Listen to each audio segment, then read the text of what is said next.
few tips of how to spice up one's marriage or relationship. Okay, I just tell me to, if you want to spice your marriage, what I'll say is just be intentional. And how do I mean? Be intentional to make tiny micro deposits of connection, of love, and of belonging in your relationship. Because as human beings, we are wired for love. We are wired for connection. We are wired to want have a sense of belonging. And when you are in a relationship or in a marriage, as the days go by, you fall into the mundane, everyday routine of life. That's true.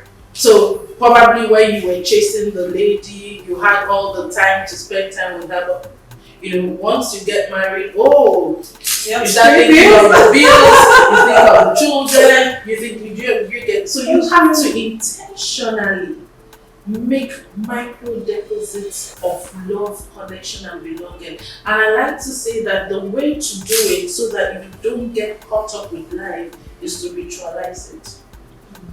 What are you going to do in the morning? What are you going to do at midday? What are you going to do at night to make those deposits? Something as simple as in the morning, how do you part? You're leaving for work. What is your parting ritual as a couple? It could just be a peg, it could just whatever. But the more you ritualize it, the more you're making that conscious, tiny little deposits of love. In the evening, what do you do together as a couple? It could just be 30 minutes of gisting about your day. Not necessarily complaining about what happened, but just sharing the positive things that happened. Such things as ritualizing your having connection rituals, having friendship rituals that will not cost so much and will not take much of your time, are simple ways of staying connected as a couple. Okay, now let's talk about balancing the home front and also the work front, because the way it is now, the new generation kids, they get asked for A, B, C, D, E, and you need to work extra hard to provide those needs. And for that, how do you think a lot of parents will be able to balance up doing the 9 to 5 thing and taking care of the family?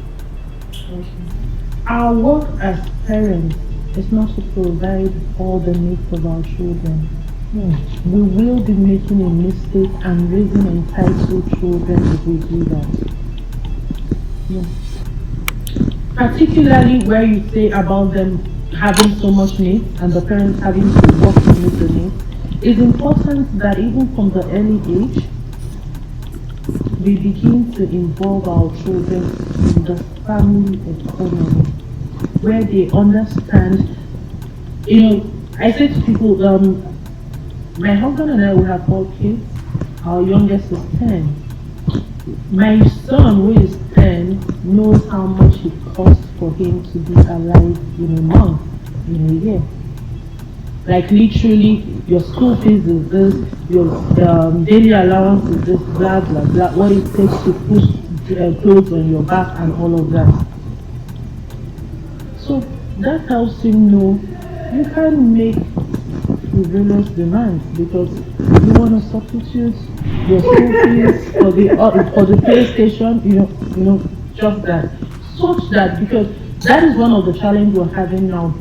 The children are aware, there's a lot of things they want, and if we are not able to carry them along, we might end up creating another problem where we have entitled children who don't understand the economics of things, but they just want.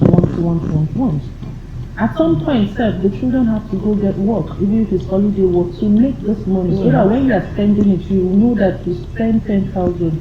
That you have to work to make the 10,000. We know if you are spending it, you will spend it with sense because you suffer to make it. Thank you so much, Dinma Nwobi. It's always insightful and also educative having a chat with you. Thank you, my pleasure. Well, that's been our package on today's edition of Woman to Woman. Let's keep the conversation going via the numbers on your screen and our social media handles. So again, come your way some other time. I am Alero Bediawe Iwoha. Bye-bye.